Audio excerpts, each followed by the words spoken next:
Join your hosts Christopher Mole and Dakota Franson as they take you on a wild ride through the world of the supernatural, with a humorous twist that'll have you laughing and shaking in your boots at the same time. From ghosts to aliens to cryptids, no topic is off limits on this show.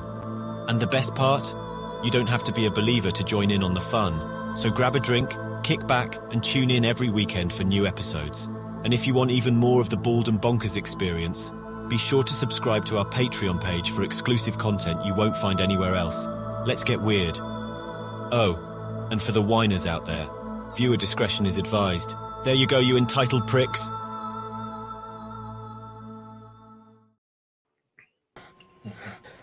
Well, welcome, ladies and gentlemen, to another awesome show. This is probably going to be one of our best ones yet, without a doubt. We are welcoming Paul Dale Roberts. He's worked Army intelligence. He's done several investigations. And right now, when it comes to the UFO topic, nothing's getting hotter right now. So thank you so much for coming on board. Oh, thank you so much, Dakota. Thank you, Christopher. Right. So, Chris, you wanted to start, or? Well, I was just going to say, Paul, could you tell us a little bit about your background and how you go about your army intelligence days? Just a little bit, so we can open it up for the audience. Oh, sure. Thank you.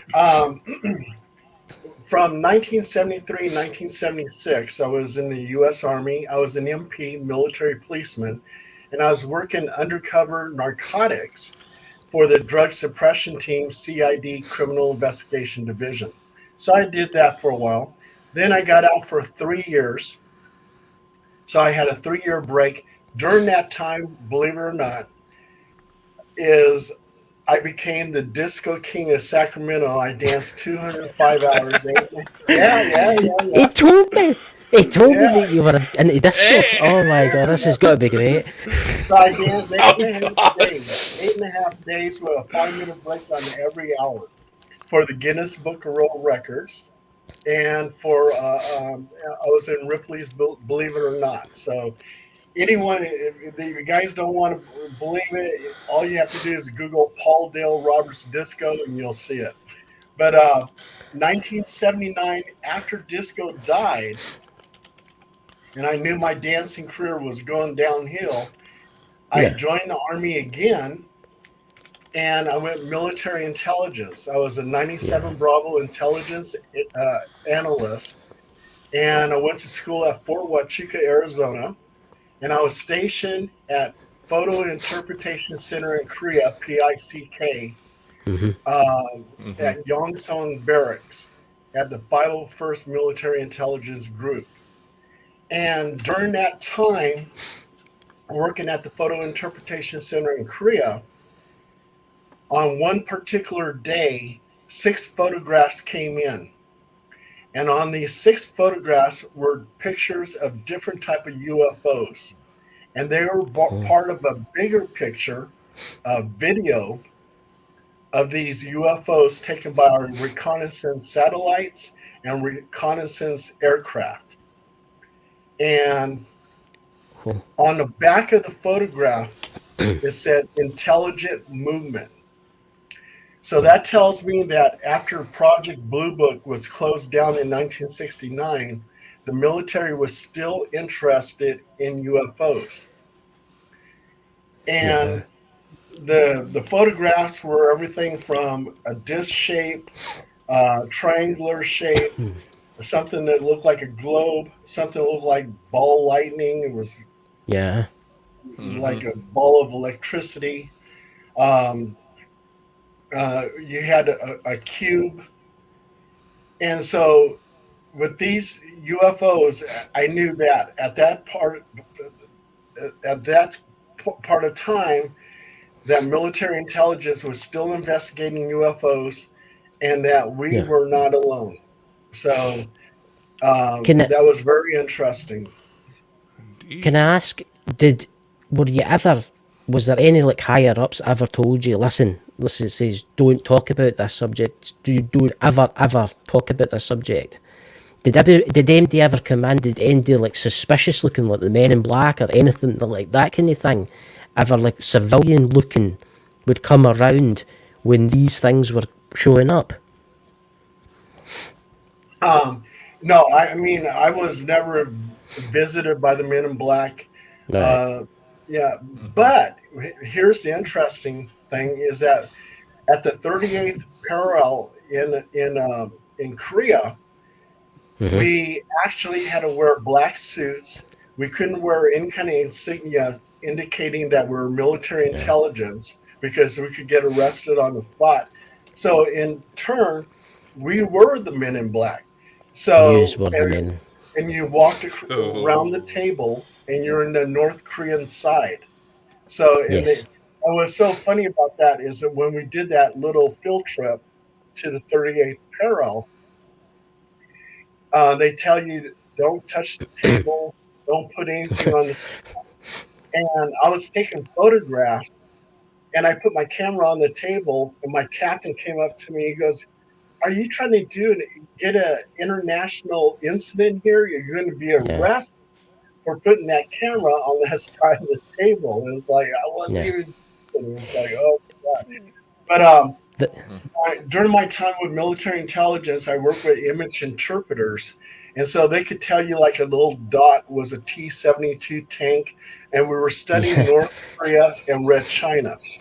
It's And we would it's we would go we would go in an unmarked vehicle, and you can travel as fast as you can. No policeman will stop you. You had a little play card on the car, says do not stop this vehicle for any reason. And we would go to Osan Barracks to get the hot rolls. And the hot rolls mhm. were the film taken by our reconnaissance aircraft.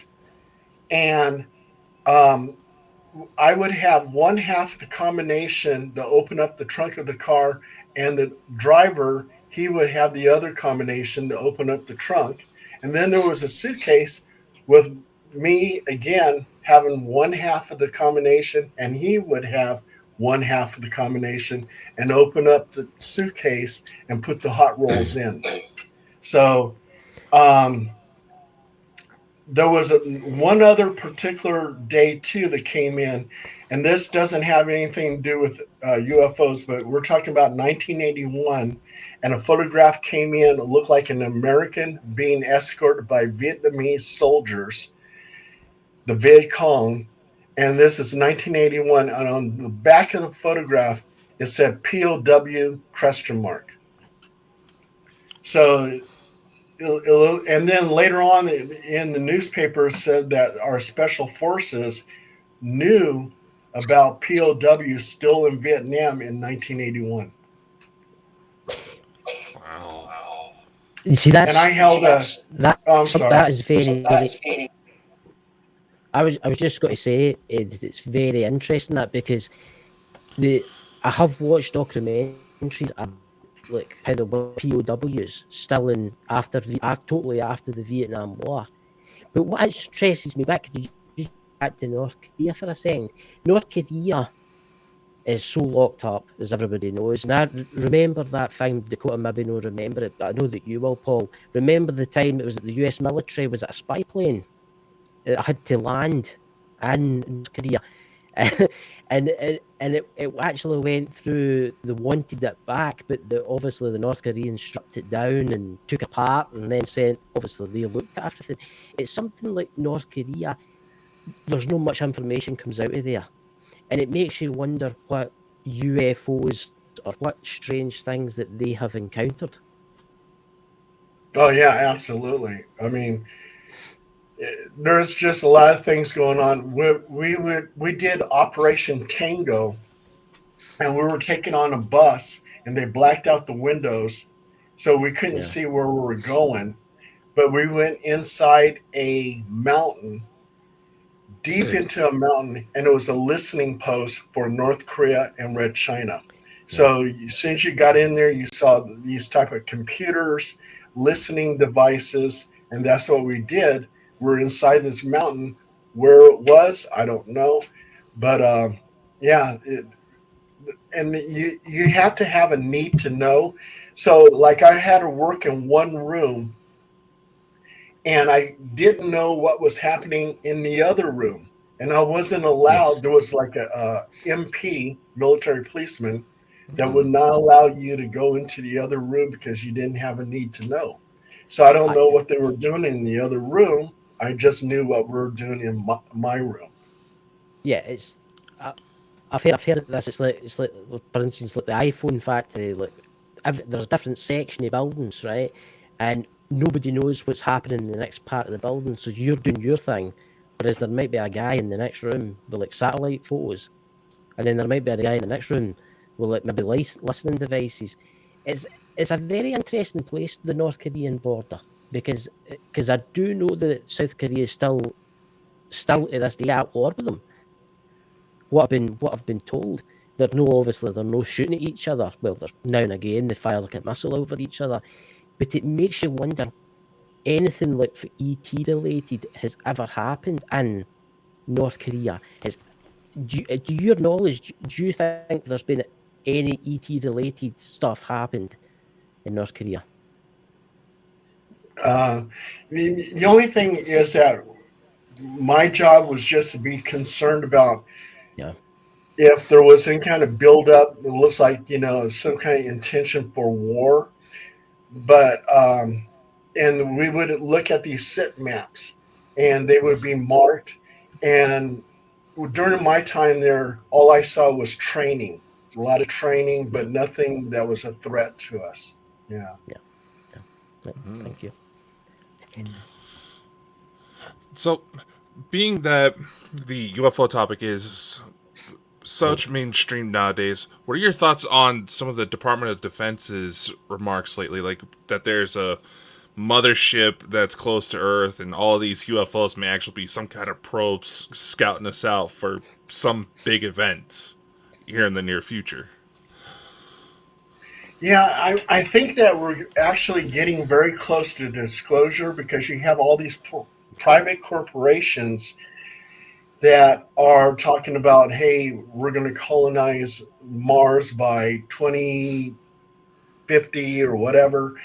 And with everything coming so close and with these private organizations that they don't really seem to have control of, like Elon Musk, I don't think they have control over him.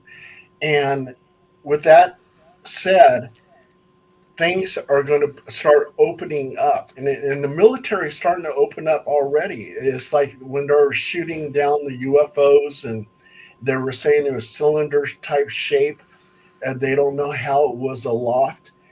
It, it, they're like giving you hints that it's coming from somewhere else, and the only answer to that is that it probably comes from a mothership. They're probably sending out their drones. They're observing Yeah. Earth, and it's just a matter of time when all this information is going to come out, and they're going to say, "Yeah, we're not alone, and we were never alone." Do you think, being in the military and stuff, do you think that the government, say, like, I'll just pick one of USA, the US government, would you say that they've got a plan ready for like an alien invasion? Would you say they've got a plan ready to roll the day that comes out? I don't ever think there'll be an alien invasion or anything like Yeah, that. Um, I think the extraterrestrials jump started mankind. They're yeah, observing us.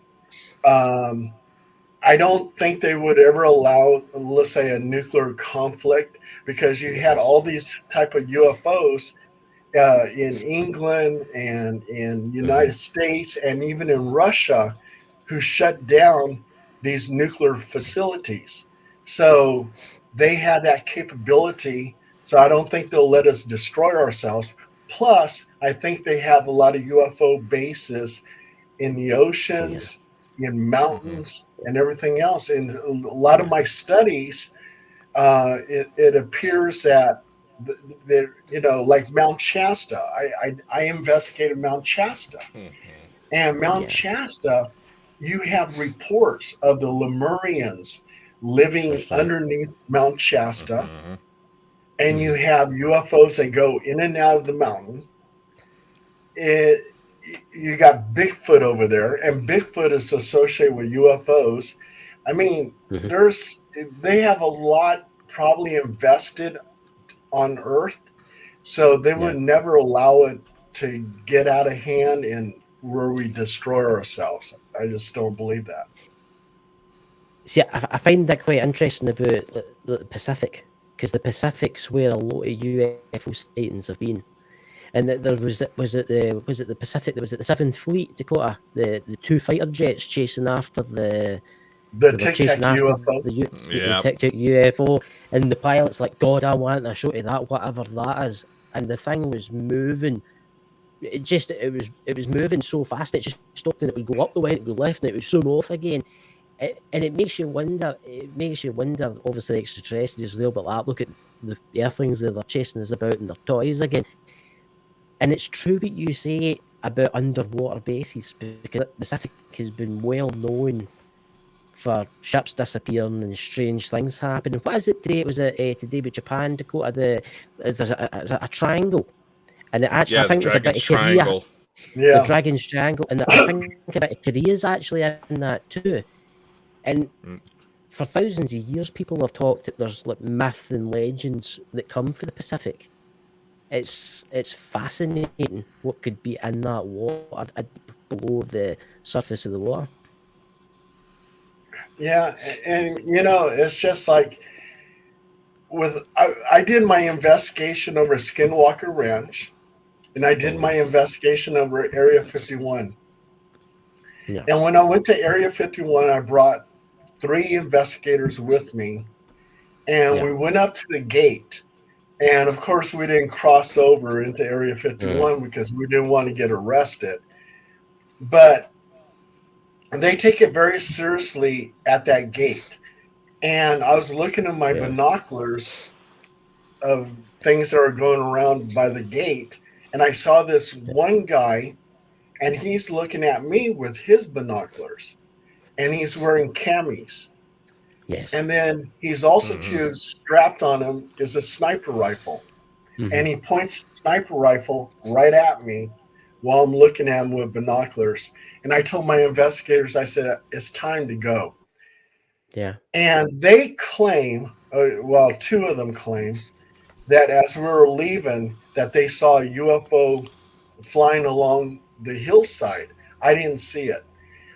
Um, it was really nice is that there was the Alien Inn, and we got to camp out right in the parking lot. The owners, they said, yeah, you can camp out right here, and we did. And they also too took us on an ATV and took us to an abandoned village at Area 51. Why it yeah, was abandoned, I don't know. We did soil samples over there, and it seemed like the soil was eradicated for unknown reasons. And I sent the soil samples to this UFO group, and they had it analyzed.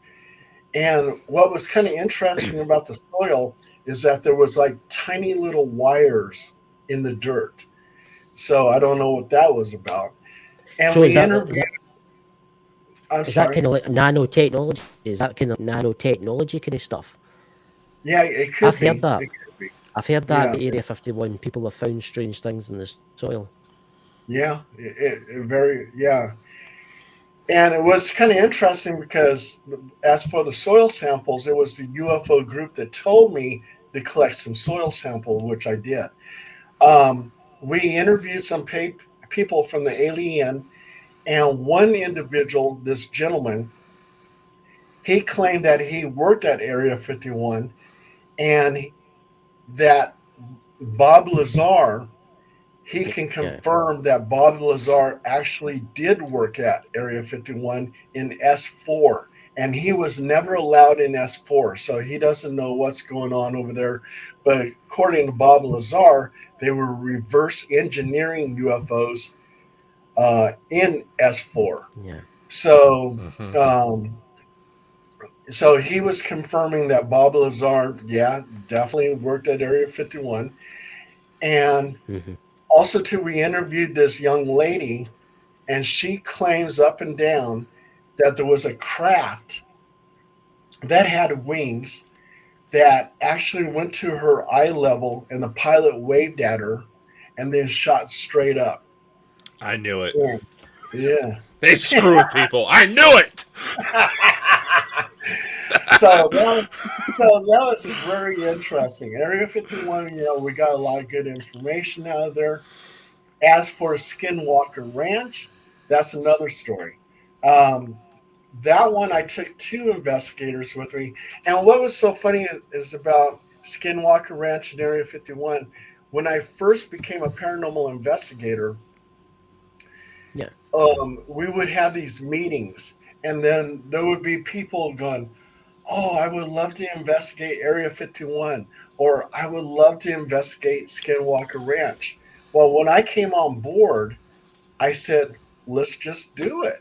Let's just drive over there and do it," and that's what we did. And as for Skinwalker Ranch, we never actually went to the ranch, but we were in No. the valley, which I think is called Yes. YouTube Valley or something like that. Mm-hmm. That whole valley has something going on over there. It's not just the ranch, that whole valley does. And What, it was what is storming. your opinion? What is your Huh? opinion on that valley? What would you say was? Would you say there was more paranormal as spirit activity, or would you say there was more UFO activity? Because I've seen the Skinwalker Ranch thing that's on Discovery Plus and stuff like that. I've seen these things and they show you UFOs and stuff like that. But from your perspective, would you say it was more a mixture, ET and spiritual stuff? Yeah, I think it's a mixture. It all comes together. The poltergeist activity, the Yeah. bulletproof dog. I mean, not I was it was bulletproof wolf that was Yes. chewing on that calf, and the Sherman family, they shot at it, and it continued to move on. A scientist from NDIS um, said that there was a portal that opened up in the sky, and some kind of creature that looked like Bigfoot came out of the portal. So yeah, I think it's all connected, Mm-hmm. and I'm really looking forward to watching the Secrets of Skinwalker Ranch, the new season, Mm-hmm. because now it seems like they actually got some type of metallic object in that mesa, and with that metallic object, could it be a buried UFO? See, That's what I'm really curious. Dun. that's weird you Yeah, should say that. I've been watching a lot of people that have investigated that place before, obviously Discovery Channel and stuff like that. And I think there is something buried there. I think there's something really big buried there underground. And I think it's feeding off of the energy for the air because obviously you've got the ley lines that run there and you've got the Native American tales of what they seen like maybe like 500-600 years ago, the strange figures moving about. I mean it could be possible. I mean say 600 years ago an alien spaceship was buried there. And that's maybe what's causing all these weird energy things. As we know, and Dakota can probably ping with us, that spirits like energy. They tend to come about, they tend to do more stuff, they tend to see more if there's like ley lines running through there. It's a fascinating place. Dakota? Now, oh yeah, from what I've heard about alleged insiders is that some of the reports of like poltergeist activity at say like Wright-Patterson Air Force Base, and I would imagine several spots around Area 51 Yeah. as well. That's not ghosts. That's people screwing around with alien tech. Bigfoot. I'll Yeah. be honest. I've personally done investigations into Bigfoot. I've had my own encounters, and even had a foot casting validated by Dr. Meldrum. And I was initially skeptical about the ET side of things at first because it doesn't take much to mess up a human's perception. But nevertheless, the more you go into it, the stranger things get. I mean, Mount Shasta in itself is a bucket list location of mine because the number of people I've heard say that place lights up like a Christmas tree. yeah, yeah. When I See, did Mount Shasta, we also too did a Bigfoot hunt, and Bigfoot is supposed to communicate with wood on wood. So I took a piece of wood and I hit it against the tree 3 times. And I did this maybe 3 or 4 times. And on the last time that I did it, it was 3 rocks thrown into the creek behind me. Mind you, there was nobody around. And no bear could pick up that rock and throw it into the creek 3 times. And so I think that I made some kind of communication with Bigfoot by hitting the tree 3 times, and he threw 3 rocks into the creek to respond to me. And that in itself was spectacular. Yeah. And that's probably the closest I ever came to Bigfoot. And we also too we had a secretary there of she was the secretary for Sylvia Brown, the psychic. And the secretary said that she was psychic. And she says, Paul, I feel like there's something behind me. Take a picture. So I took the photograph, and behind her was a disc shaped UFO that was in an angle like this. And it was like you couldn't see it with your eyes, but it was like, wow, there was something there, it's in the photograph. And that photograph actually went viral and it went all over the place and wind up in some guy's book, Timothy Beckley's book. So so that was my experience over Mount Shasta. See, I find it very interesting with Bigfoot, and then I'm going to hand this over to Dakota in a minute after I say this. I'm just going to. Bigfoot likes to turn up at a lot of these weird locations. I've noticed that, and what I've heard and what I've researched and stuff like that. There's different sects. A Bigfoot. You've got obviously, you've got the primitive ones that live in the woods and keep it to themselves, and they don't like it if you can near them and stuff. But then I think you've got the technologically advanced ones that fly about in these kind of ships. But I don't think that they're actually from outer space. I think they're from a different reality. I think they come from a different existence on this plane. Like doorways opening up, different realities. Dakota, because I know you're the man that knows a lot more about this than I do. There's some that the alleged lost dwarf planet that used to be where the asteroid belt is, and why believed by some scientists to be why the asteroid belt is so thick is because it got destroyed somehow, is that they may be refugees from another planet. Like I said, I don't know. I'm trying to be careful when I make these types of claims because I just don't want to feel like I'm shooting it in the wind here, because you start shooting when Bigfoot's around, they might try to throw something back at you. Like a big rock, yeah. I was like, in my experience, which actually makes me wonder if there's something buried not too far from me, because a few months back, a Bigfoot sighting was actually called in to local police, and the main reason I know that is because my mom's a police dispatcher, and anytime they have something weird like that come up, I'm usually one of the first people they tell. It's like, go check this out, go check this out. But my experience they weren't necessarily... Yeah, they were checking us out, but they were mostly keeping to themselves until I laid out a chocolate bar as bait, and I had a juvenile approach me. And I wanted to get a photo, but the second I jumped, realizing what was going on, that thing took off. Wow. Little bastard was fast. Hey, we got something in common, Dakota. My Aunt Josie Hodson she's now retired, was a CHP radio dispatcher for the California Highway Patrol. Yeah. Nice. Yeah, she has a lot of interesting stories. But and with Skinwalker Ranch, when we drove up there was this big storm. But one of the things that was interesting that we saw, and we're trying to set up tents, we're falling in the mud and the whole works.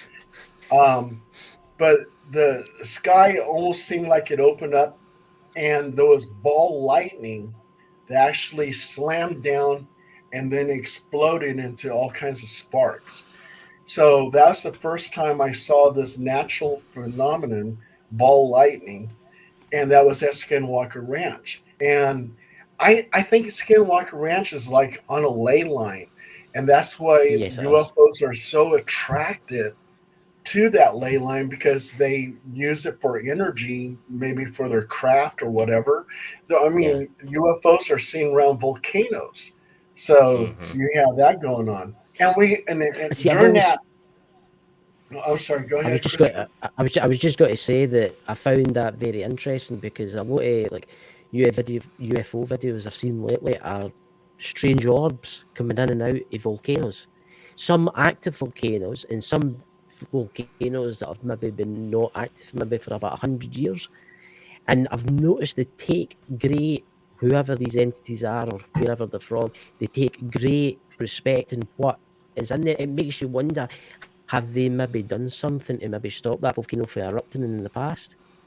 Because you see them shooting down into it and then shooting out, or are they using that as like a gateway to, like, say for like Mount Shasta? Are they using that as a gateway to go into the mountain? Oh, absolutely. It could very well be some portals there. Well, even that one scientist, the NDIS scientist over at Skinwalker Ranch, he said that a portal opened up in the sky and this Yes. Bigfoot creature came out. So, Yeah. yeah, absolutely. Um, Yeah. Also, too, you guys know who J. Allen Hynek is, the professor? Yes. Mm-hmm. Yes. Yeah, for the Center of UFO Studies in Chicago. Yes. Yeah. Yeah. I actually got to talk to him in 1976. And what's really odd, when in 1974, when I was in Fort Jackson, South Carolina, I was with two Army soldiers and we were in the town of Columbia. And we Hmm. looked up in the sky and there was six blue discs in formation flying in the sky. And then all of a sudden they just kind of scattered and took off in different Yeah. directions. And one of the soldiers looks at me, he goes, "Geese?"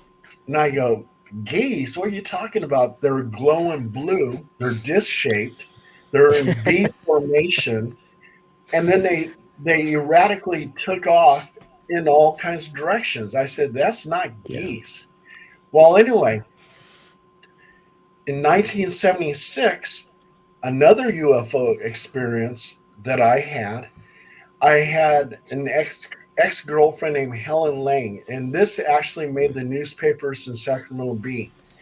Anyway, I was watching TV in the bedroom, and I can't even tell you what I was watching. I was watching the comic with Dick Van Dyke, and she All comes right. All right. screaming and running into the apartment and says, Paul, there was a UFO hovering above me 200 feet."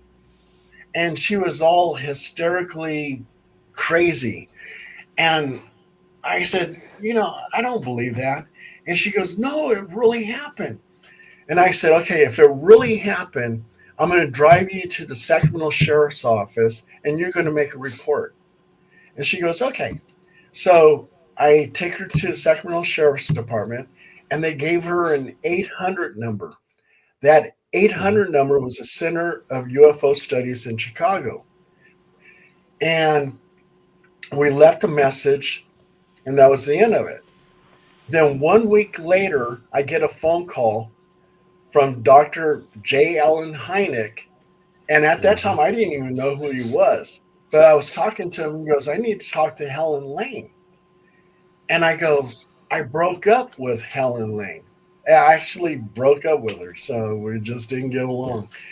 And he goes, "Oh, that's terrible." He goes, "Is there any way I can get a hold of her?" And I said, "No, no, I don't have her phone number anymore." So he says, "Do you know what the UFO looked like?" I said, "She actually drew me a picture." He goes, "Can you send me that picture?" So I did. And I told him, I said, "You know what?" I said, "In 1974, I had a UFO experience." And I told him about my UFO experience. And so he took a report on that along with Helen Lang's picture. And um, Dr. Alan Hynek, right? he talked to the Sacramento Bee, and come to find out on that night, two other people in two different areas in Sacramento saw the very same UFO. So what Helen saw was real because two other Yeah. people in two different areas Uh, saw that same UFO. So that was really interesting. And that was my association with Dr. J. Allen Hynek. definitely interesting. And UFOs are seen at military installations all the time. Yes.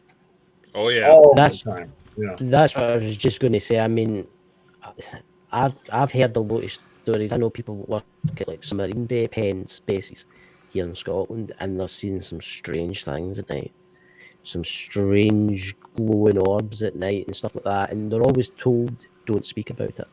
Don't speak about it," because obviously maybe their commanders or that are maybe scared. But I mean, you think about it, these nuclear submarines that are sitting, and these things just appear, and it makes you wonder if they're just keeping an eye on us, and just we're just keeping dabs on don't you dare use any of the nuclear weapons kind of thing. But see, going back to Mount Shasta, I mean, it's a place that I've always been fascinated with. And I know Dakota here. Dakota's you're fascinated with Mount Shasta. What kind of other evidence did you get there? Did you get any kind of strange UFO evidence when you were there? Did you see The only anything? the only evidence I got was that one picture of the UFO behind Sylvia Brown's secretary, Yeah, and that's Holly DeLauder. So she's listening to the show. She's the one is I give her credit for knowing that yeah, there was something behind her, and and then the three rocks being thrown into the creek, answering to my wood on wood communication. So see, it fascinates me that mountain. There's just something special about that mountain that which I can't put my hand on. Dakota, would you like to take over here because I know that you know more about this? Well, Mount Shasta, obviously, like I said before, that's a bucket list location. I think it's Oh yeah, said it was like the 14th most active location in North America when it comes to UFOs. But another individual I've been fascinated by the work is the CE5 protocols by Dr. Stephen Greer, and he has stuff like that from Mount Shasta as well. What do you think about these active communication efforts to try to get civilians involved? I mean, I think that anybody who's interested in UFOs should get involved. I mean, we have the right to know what's going on. The military suppresses this information because they don't want society to collapse. They don't want our religions to collapse. And I don't think that's going to happen. I think that now we're at a level where we're going to be able to accept these type of information. And so I think the military should start disclosing more of the yeah. information on UFOs and what they know. It's it's going to come out eventually. I think it is going to come out eventually because they can't keep it as you were talking about, like Elon Musk wanting to go to like Mars and stuff like that. A lot of these big corporations out there, they want the technology. They want the technology so as it doesn't take like 6 months to go to 7 months to go to Mars. They want technology so as it only takes like 10 minutes. Can you imagine? Can you imagine space travel if it only taking you 10 minutes to get from the Earth to Mars? The resources you could move in that time, the the interstellar travel. I think it has got to come out. I don't know when it's got to come out, but I definitely think that it is coming soon. I've got a question for you actually here, Paul. What about spiritual stuff? Have you ever experienced like ghosts? I had to ask the question because when you're have Oh you ever yeah, I dealt mean, with like ghosts? I do ghosts, demons, the whole Well, that's works. But I got to tell you one thing though. Okay, I'm married to a psychic medium, oh and um, she goes by the name of Wishfire, and right she's really incredible because let's say it comes to ghosts. There was time where we were doing an investigation, and she says that the ghost is sitting on the couch. So we three of Yes. us take a picture, and there's this mist hovering over the couch. She goes, the ghost is now behind the couch. And with one camera, we take a picture, and there's mist behind the couch. But that's not, here's the crazy stuff. Okay, as a child, she was actually abducted by a UFO in Auburn, California. Mm. And she has that's when she became psychic. She started seeing ghosts and all this other stuff. And when I first met her and she was telling me the story, I really had a hard time believing it. But when I got, after we got married, there was a time where we're driving down Elk Grove and she says, go into that parking lot right there. I go, why? And she goes, just go in there. Well, the parking lot was empty. She goes, there's something in the sky. I go, I don't see nothing in the sky. She snaps a photograph and she captures three UFOs, disc shaped, bright, very bright. And that picture went viral. It got into, well, I work for Phenomena Magazine, but in Yeah. England, but it was published there, and then it just went all over the place on the internet and everything else. Um, Another time we were going through Copperopolis, California, and she goes, Mhm. "There's something in the sky." Again, I don't see nothing in the sky. And she snaps a photograph, and she captures, I'm telling you, a portal in the sky.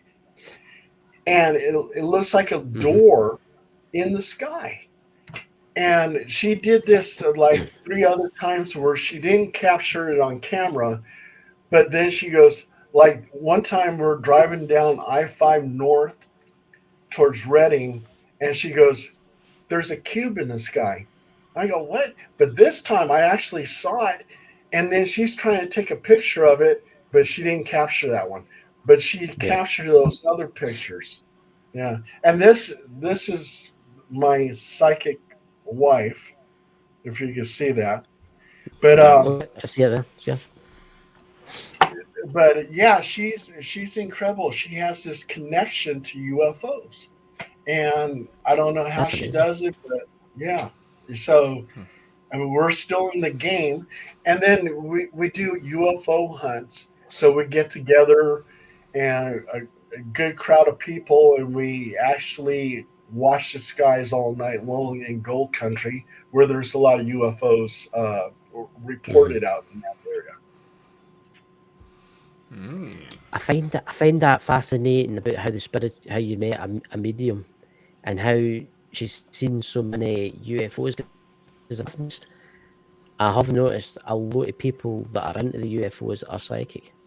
Are psychic, especially my friend here, Dakota, because he's stuff that he knows and the stuff that he's witnessed, and it's and it, Yeah. I mean, I've met some amazing people. And they've always got like a wee backstory. They've always got the wee backstory about how then they throw it in at the end that they're psychic. And there's a you have to throw it in at the end for you're psychic. You know, because obviously that is why you can see these beings. Dakota?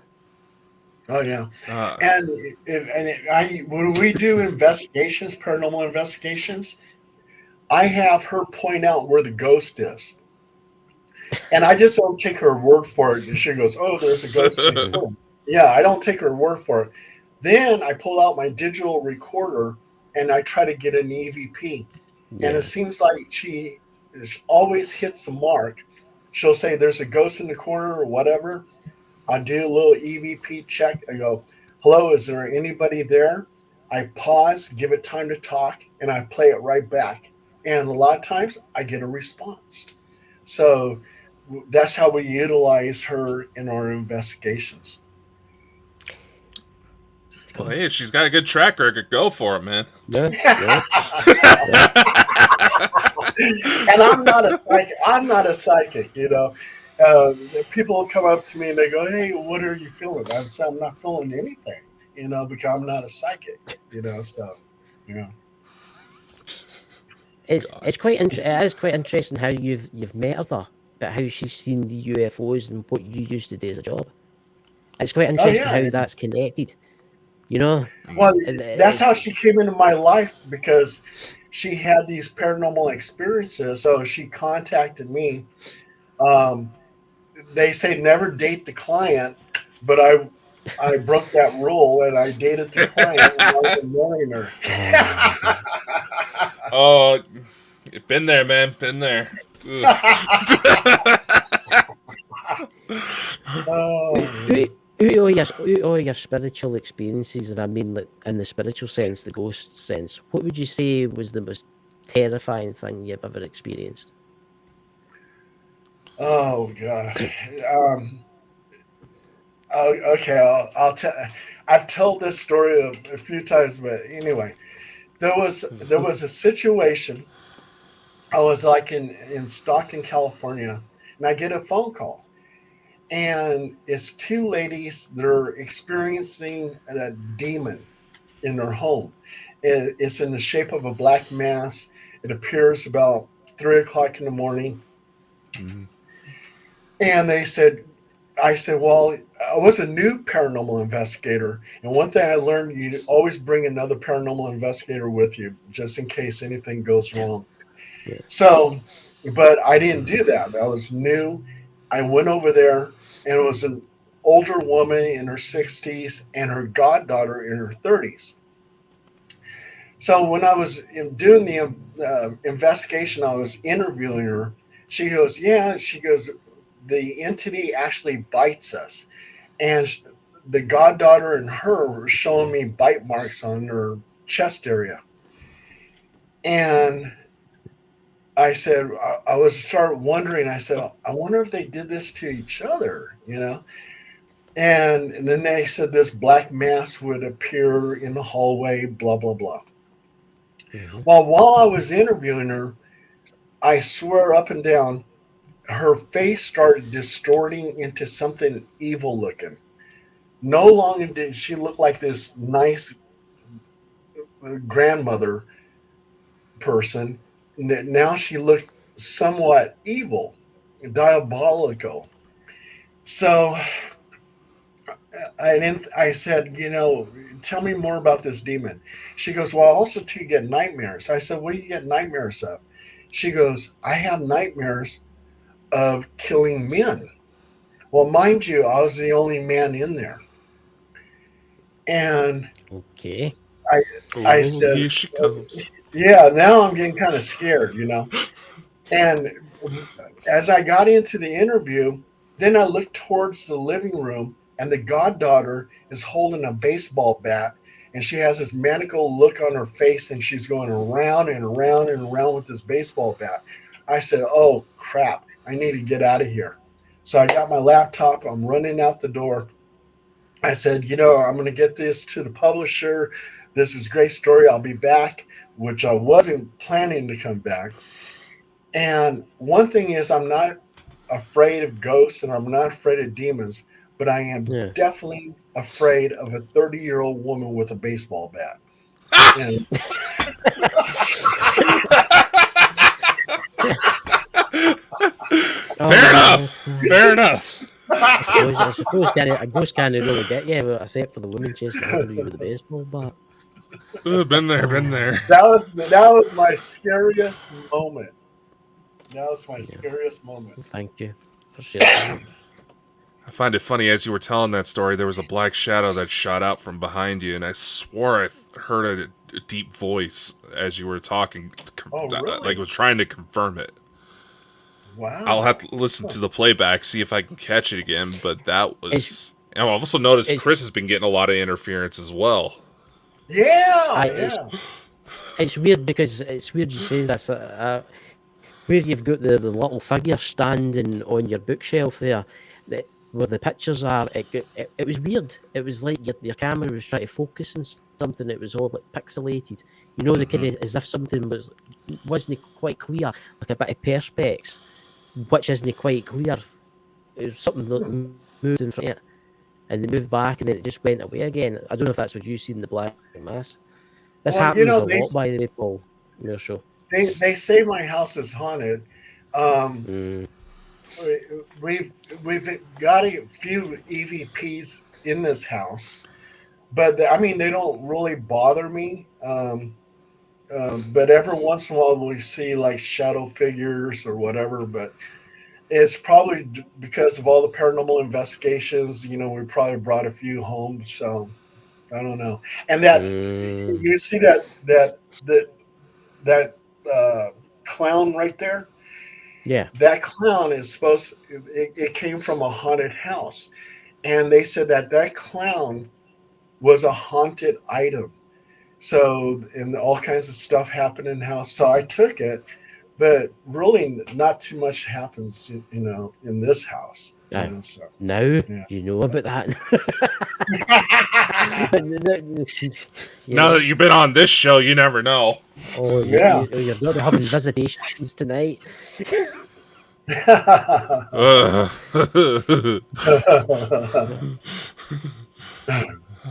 So, Dakota was telling me, he was telling me a little bit about your backstory, that you worked a wee bit with Ghost Adventures and stuff like that at locations. What kind of locations did you tell them? Oh yeah, I'm in contact with Ghost Adventures, Mm-hmm. and they contact me for different places, haunted locations where I've gone to, and so I provide them that information, and Yeah. I become a location scout or location manager. Yes. And I've worked Mhm. with Portals to Hell, Ghost Adventures several times, been on Ghost Yes. Adventures once.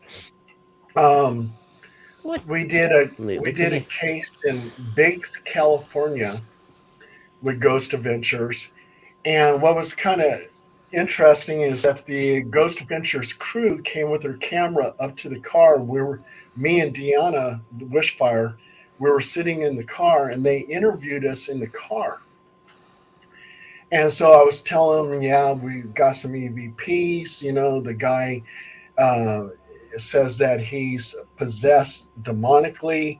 I gave him a full Mm. submersion baptism, which is a basic form of exorcism. And temporarily, the demon left him, the attachment left him. But then Mm-hmm. about a week later, he called me and said that the demon's back. So they were doing this whole interview with me, Aaron and the other two guys. And Zach was in the house talking to the owner. And that footage mysteriously just vanished. And then we're driving back home, and they were calling me back and saying we need to do that interview again. But I mean, the road was crazy. It was like 2, 3 in the morning, and I just said, "Oh, forget it." So I just headed home. But we've gotten a lot of cases for them. I maybe about 9 cases for them. Mm. Hmm. Mm. I mean, yeah, there's some absolutely interesting places they've been. I will say that there's some absolutely very intriguing places they've been. I mean, that what you told us about how the footage disappeared. That's actually quite. That's happened to some friends of mine. They've been done paranormal investigations, and then they've went home and all their cards are like white. All their SD cards are like white, and it's so frustrating because I know somebody that happened to just last week.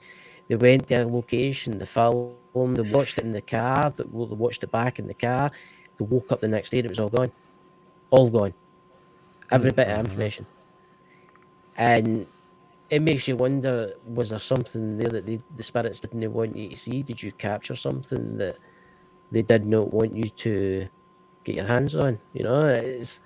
It's actually quite scary stuff, and people are watching this that are thinking of getting into the paranormal field. Think twice before you start getting into this stuff because you might end up bringing something home that's not exactly the nicest. Oh Mhm. Dakota. yeah. And they have professional equipment. It was Yeah. no reason for that equipment to be shut down. And then they said that they were having that problem all through that whole case where their equipment was shutting down. So I don't know. It was weird. Definitely Strange something things. there that's going on. Yeah. Yeah. I mean, it's God. I've got a vision in my head now. You getting chased with a big baseball bat. Oh yeah. Oh, running Man. out that door. Boy. Oh my God. But I've done a lot of interesting cases. I went to Aruba and searched for a blonde haired ghost that they believe was Natalie Holloway, the victim. Ooh. Yeah, Ooh. yeah. So, and you guys know that case, right? Natalie Holloway. I've, Mm-hmm. I've heard it. Yeah, I've Yeah, heard about it. Yeah. yeah. Yeah. And so when I went over there, I talked to a lot of people, and they were saying that uh, the guy Johan, or I forget what his name was, Johan's father helped him Mhm. get rid of the body by taking the body on the boat and dumping it into the water. So they already knew all this information. In fact, I had placed that information into my article, and Mhm. then it was suggested by the Aruba police that something like that did happen. And a group of people went with me to walked around. They showed me the nightclub where Johan had met Nellie Mhm. Holloway, and they took me to a location on the beach where they believe Nellie Holloway uh, received some type of uh, date rape drug, and Yeah. she started going into convulsions. She threw up, and she died on that beach. So I try to do some EVP work over there, and I think Mhm. maybe 8 times I did EVPs and nothing. And on the ninth EVP, I got a female's voice saying, "Help me." Oh So God. I believe that could have been Natalie Holloway. So yeah. Did you did you think he maybe going back to there, maybe doing like the Lord's Prayer or something like that, maybe to help her cross? Say that again, Christopher. Did you think he going back to the location and maybe doing the Lord's Prayer, or maybe like telling her to go to the light and stuff like that, help her cross? Oh yeah. Um, well, I did a blessing of that area Yeah. and stuff like that. So trying to put her spirit to rest. I Mhm. mean, that was probably a very horrible, horrible ordeal that young lady went through. So Yeah. it was very shocking that we did get that female voice because everybody was quiet. I'm saying EVP session, we're doing it now. Everyone's quiet, and then boom, there's a female voice and it's saying "Help me." So that was kind of interesting. That's yeah. Well, Yeah, hopefully she's Those are the ones crossed that and get you. she's yeah, yeah. just hopefully she's crossed. So what's next for you, Paul? Are you going any strange locations around this amazing world? Well, right now it seems like I'm doing a lot of book reviews. Yeah. I got this one company that sends me these paranormal books for free. They want me to review them, so we're doing that. I just got a book out. I'll show you the book in just a couple minutes here, and I still write articles. So I work for Outer Limits magazine, Phenomena magazine, and Paranormal Underground magazine. So that keeps me busy. I get phone calls from out of state, and I'm not rich where I can just jump on an airplane and go out of Yeah. state. But if the story is interesting, I record it. So, and I put the story into my book. Yeah. So that keeps me busy. Doing shows like this keeps me busy. We did 5 investigations of local bars where there was haunting activity.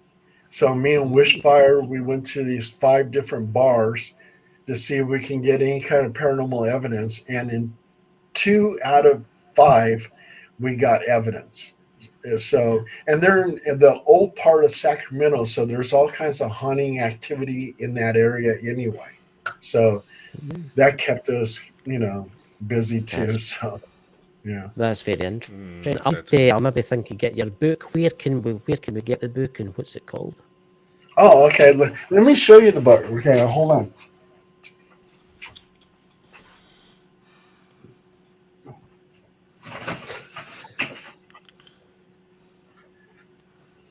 keeping it by the clown. And this is the book right here. And let me explain what the pictures are.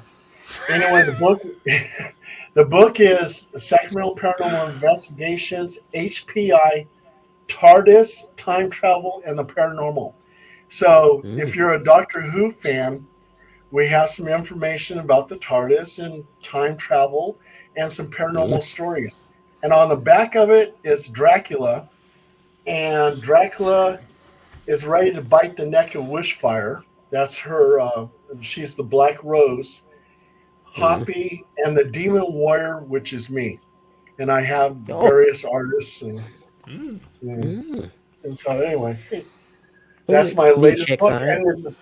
And all you have to do if you want to find my books, just Google Paul Dale Roberts books, and Right. they'll take you to Amazon, Barnes and Noble. Some of the books are this one's in Barnes and Nobles now. So I'll definitely check them out. I definitely will. Dakota, would you like to ask anything before the end? Well, before we go, being that there is definitely a shift going on to where more and more people are starting to be open-minded towards the subject of UFOs, paranormal. I mean, I've even had case requests come in from active psychiatric hospitals trying to figure out help. Honestly, my question is, how do I do that without triggering a patient's psychotic episode? Because it seemed like they would be centered on specific patients, and even the doctors were like, we're gonna need some help on this. This ain't normal. And what would be your advice to individuals who may be interested in starting out in the paranormal because they've either had their own experiences or curiosity is getting the better of them? well, a lot of people they come up to me and they say, "Hey, yeah, I want to be a paranormal investigator, but I'm scared that I'm going to bring something back home." Um, Little do they realize that every single day almost that you go into a haunted place. I mean, like we have an area called Old Sacramento. And Old Sacramento is very, very haunted. In fact, Ghost Adventures did a thing over there, Yeah. Old Sacramento and the tunnels and all that. And they Mhm. go into all these establishments, and none of those ghosts are going to follow them home. They're happy where they're at, so they shouldn't have to worry about that. So if you want to be a paranormal investigator, I suggest going ahead and get, let's say, a digital recorder. Start off with that. Take a lot of pictures, and go into establishments that supposedly are haunted. And you'll they like we have a place over here, and it's a bunch of holes in the ground, and it's a lot of granite, and they use that granite to make the state capitol. Well, back in the 1800s, a lot of miners who were mining that granite died because of very dangerous work. That area is haunted. And there's a lot of areas there that are quiet. So you can try to do EVP work, take some pictures, go to places like that. And, you don't have to wait for someone to call you and say, my house is haunted, come over and investigate. There's so many places in the world to investigate. There's this one cave that you can actually go into, and there's a lot of people that fell into that cave and died. That place is very haunted. So I would go to public places that are known to be haunted and start doing your own investigation. And when you get better at it, start putting yourself out there and get phone calls from people who say, "Hey, my place is haunted. I got a demon in the house," and then you can start being a full time paranormal investigator. Mm. That's quite interesting. I mean, the demon thing. I must say that there's no that many. A lot of people think there's loads of demons out there, but I would say I've never came across one. I hope I never do. I've rather been chased with a woman with a baseball bat than come in contact with something like that. But always be very, very careful when it comes to like demonic stuff. Is that right, Dakota? Oh yeah, in my experience, just be respectful. Even demonics respect manners. Don't start poking it because they will try to take you out. And mind you, I had my own experience where it led to an exorcism, and the thing broke free. But before we can finish it off, it ran off and tracked me down in my home, pinned me against the wall, and started trying to choke me to death.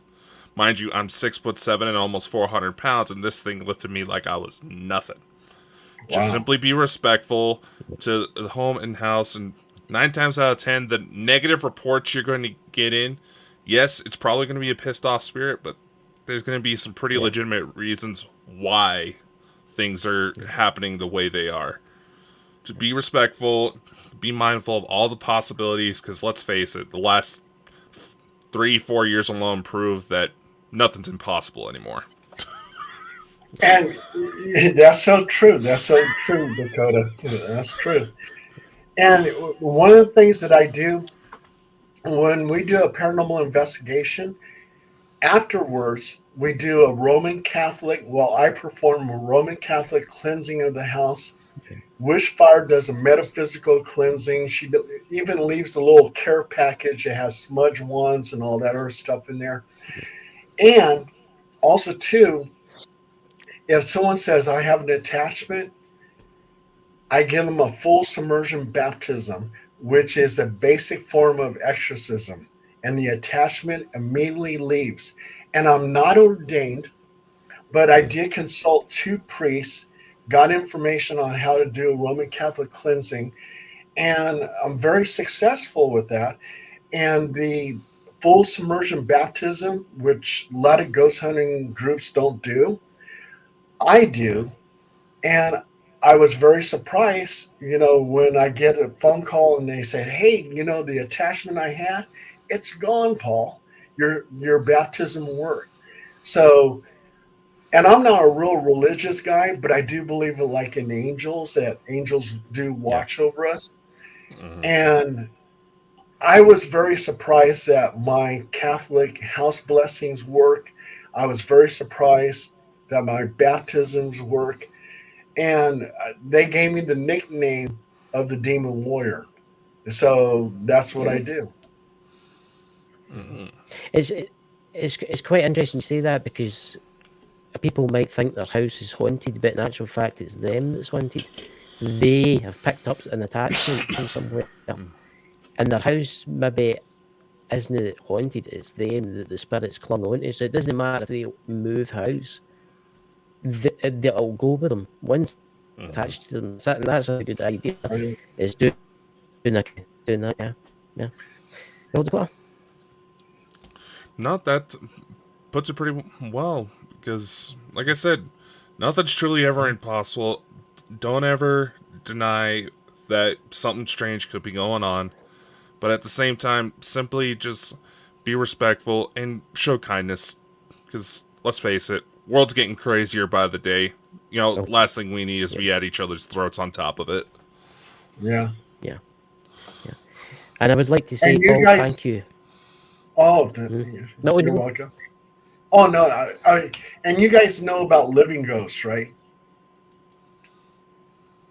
Living ghosts. Mm-hmm. Living ghost. No, you have to tell us about that before we go. Is that like a coma patient? I'll tell you what a living ghost is, okay? Um, and we actually experienced some of this in our investigations, but in 1974 in Chicago, Illinois, this couple moved into this house. About 2 o'clock, 3 o'clock in the morning, they would see a man manifest and walk over to the couch. A woman would manifest, and he started slapping her. Right. So they went to a block party, and the host of the block party says, "Yeah, we do this every year. Here's our photo album, and you can look at some of the pictures." And as the lady was looking at the picture, she goes, "Oh my God, those are the ghosts in my house. I see this man and woman, and he's slapping her." And the guy looks at her, the host looks at her and goes, "What? What are you talking about?" He goes, "They did live in your house. The police were there all the time. They got a divorce. He lives 5 blocks down the road, and she lives out of state." And he goes, "They're very much alive." And what happened was they projected so much negative energy into the atmosphere that that incident replays itself over and over and over again. Living ghosts. That's kind of like the stone tape theory, isn't it? Yeah. I've heard of that happening. That's Chris and the I first actually time knew I've heard somebody of that. that happened. Chris and I actually know somebody who had that happen to him. Is that an old house they lived in? This person, they had a heart attack. They're still going strong nowadays, but apparently there would be some old friends that still lived in the area. She's moved house since then. He said, "Yeah, I just happened to pass by your house. I thought I saw you in there. Looked like you were having a heart attack." It's just, she's her own haunting. She's still alive and well. Last I checked, it's been a while since we reached out, but nevertheless, the thing it goes to show, you never know what's out there, and the kind of impacts the things you go through in life will leave, and nevertheless, It shows you if you leave like a mark on the reality, the space time. I mean, you talk about the battlefields in the world where, well, like say the Civil War took place. If you go at certain times, you can hear like gunshots, and if you look closely, you might see like soldiers marching off to battle. Maybe that's their spirit. Maybe that's just a recording that the ground's absorbed for the terrible atrocities that happened. Because I know people that have done investigations in like Germany and stuff like that, and like places where like, the war was really, really bad, and they've experienced the same kind of thing. It's actually really interesting. I wonder if you could actually recreate that. I wonder if you could do that yourself, like scientifically, of course, like recreate it. how do you go to recreate it without basically being torturing somebody, though? That's where the issue comes in. Well, we need a test subject. We need a test subject. Oh yeah, and it doesn't have to just be negative energy, but it could be Yeah. positive energy, and we've done cases where it was actually positive energy. Yeah. So it was a case over at Evangeline's, which was a costume shop, and back in the 70s, the third floor was Deal Mills, which was a discotheque, and people late at night sometimes hear feet shuffling, laughter, music, disco music, and again, living ghosts.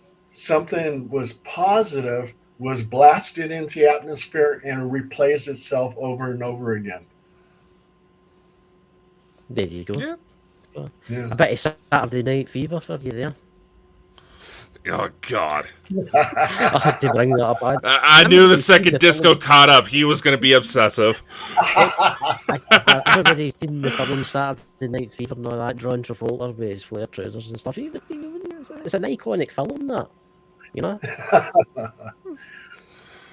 Yeah, and I could be the one, the living ghost in the D.O. Mills. Back in the 70s, I used to go there. So. There could be a security guard walking through there as we speak. There'll be a guy dancing away, It'll be you. you know. Oh, But I would honestly, I would like to say, Paul, thank you so much for coming on the show. and we'll need to get you back one day again. And hopefully, people that watch this when it's released, please buy his book. I know I'm going to go and check it out because I like interesting things like that. So, Dakota, what would you say anything before we go? We'll say thank you definitely for coming on. This has definitely been one of our more interesting interviews. And for those of you interested, learning more about Paul's work, I was looking it up during the show. Yes, the disco thing is real. It was one of the first things that came up. But all the links will be in the description, and if you're on a platform, just you'll be able to find them pretty easily. He's probably one of our more publicized guests that we've had on. We've had some popular people on. Yeah, I'm definitely going to look that up. I'm going to look up your disco stuff because that fascinates me. The dancing ghost hunter. What more could you possibly want? You know? Oh my God. Christopher, Dakota, thank you so much for having me on the show. It was a pleasure. Yeah. I had a blast. Anytime, my friend, anytime. So, Dakota, shall we leave the show and we'll catch you all tomorrow, guys? Bye. Yeah. All right. Bye. Thanks for tuning into the Bald and Bonkers Show. If you enjoyed the show and want to show your support, head over to our website at baldandbonkers.net. There, you'll find our merch, services, and more. Thanks for being part of the Bald and Bonkers family, and we'll see you on the next episode. And remember, always keep